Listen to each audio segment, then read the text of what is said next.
ये मात्र वीडियो नहीं बल्कि एक सच है। नारियल, पैसा, मिठाई, ये सब परमात्मा को देने से क्या होगा? क्या परमात्मा को सच में रिश्वत चाहिए? अगर परमात्मा सर्वशक्तिमान है तो क्या उन्हें पैसों की आवश्यकता है? तो क्या उन्हें पैसों की आवश्यकता होगी? किंतु पंडित कहता है चढ़ावा दो, पूजा दो, तभी पूजा पूरी होगी। लेकिन कभी सोचा है परमात्मा को क्या चाहिए? नारियल, पैसा, फल, फूल या तुम्हारी चेतना? अगर परमात्मा को फूल चाहिए होता तो वो जंगल से तोड़ लेते, मिठाई चाहिए होती तो खुद बना लेते। उन्हें कोई चीज नहीं चाहिए, उन्हें तुम्हारा मात्र प्रेम चाहिए। वेदांत कहता है भगवान बाहर नहीं भीतर है, मंदिर मात्र प्रतीक है, असली मंदिर हमारी चेतना है। आज लोग मंदिर में पैसा डालते हैं और सोचते हैं कि भगवान खुश हो गए, किंतु मंदिर में पैसा डालने से हमारा मन शांत हुआ? हमारी बेचैनी शांत हुई? क्या हमारी चेतना जागी? अगर नहीं तो पूजा अधूरी रह गई।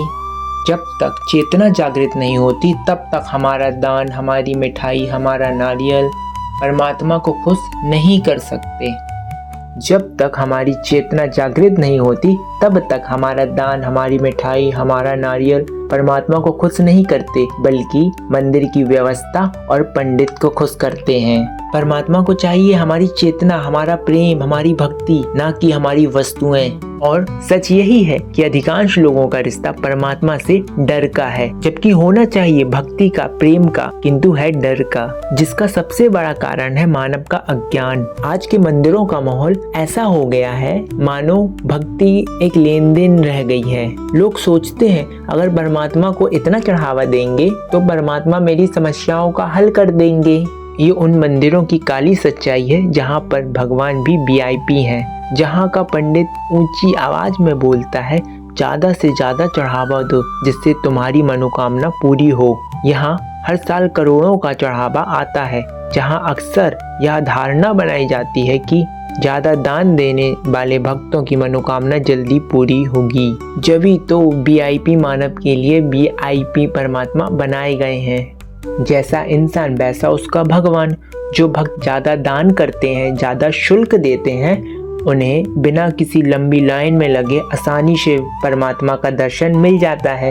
इससे यही सिद्ध होता है कि ज्यादा पैसे से परमात्मा का दर्शन आसानी से प्राप्त हो जाता है। इससे साधारण भक्तों के मन में प्रश्न उठता है कि भगवान भी अब वीआईपी हो गए।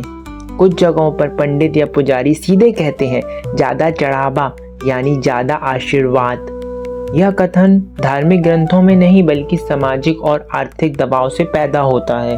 ज्यादा धन दान करने से, ज्यादा धन देने से मंदिर की व्यवस्था और पंडितों का घर चलता है। जो ज्यादा चढ़ाएगा उसकी मनोकामना पहले पूरी होगी। ये मंदिर की व्यवस्था की काली सच्चाई है।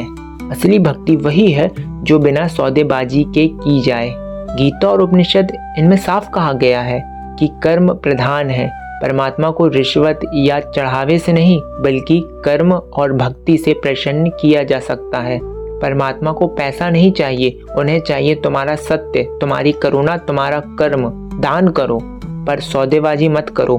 आज के समय में समाज में वीआईपी जैसी व्यवस्था सही नहीं, क्योंकि यह व्यवस्था मानव के बीच में ऊंच और नीच की भावना को पैदा करती है। जब परमात्मा के लिए हर मानव एक सामान्य है तो हर मानव के लिए भी हर मानव एक सामान्य होना चाहिए, ना कि वीआईपी। परमात्मा से प्रेम करो, प्रार्थना करो, पर व्यापार मत करो। वीआईपी जैसी व्यवस्था सही नहीं। इससे उन सामान्य भक्तों की आत्मा को चोट पहुंचती है जो लंबे समय तक लाइन में घंटों खड़े रहते हैं, और जबकि ज़्यादा पैसे वाले, ज़्यादा चढ़ावा वाले सीधे अंदर पहुंच जाते हैं। आज मानव ने वीआईपी जैसी व्यवस्था का निर्माण करके भक्तों को व्यापारी और मंदिर को बाजार बना दिया है। परमात्मा वीआईपी नहीं है, भक्त बराबर है। भक्ति का दरबार सबके लिए खुला है, नोटों के लिए नहीं। परमात्मा के लिए भीतर प्रकट हुआ प्रेम ही सत्य है, न कि नोटों की गड्डी।